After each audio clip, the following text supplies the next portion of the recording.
15/1/1984 খ্রিস্টাব্দে আমার দিনলিপির পাতা থেকে পাঠ করে শোনাচ্ছি।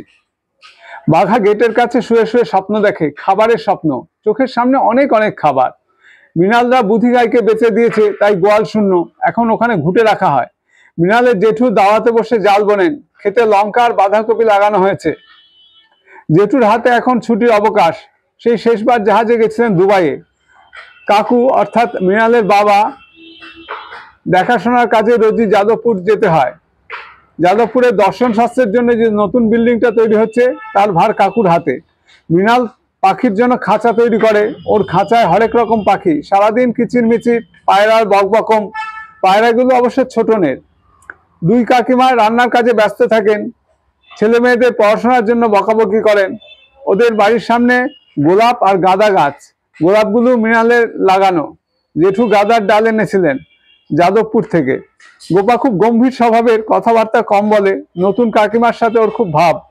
ওর খুব গল্পের বই পড়ার নেশা। শুনু আর রত্না দুটিতে সবসময় একসাথে থাকে। শুনু রত্নাকে ডাকে ছোটদি, রত্না ছোটনকে বলে ছোটদা। রূপা 3 বোনের মধ্যে সবচেয়ে ছোট, এবার সবে ক্লাস 4-এ উঠেছে। ভারী মিষ্টি দেখতে।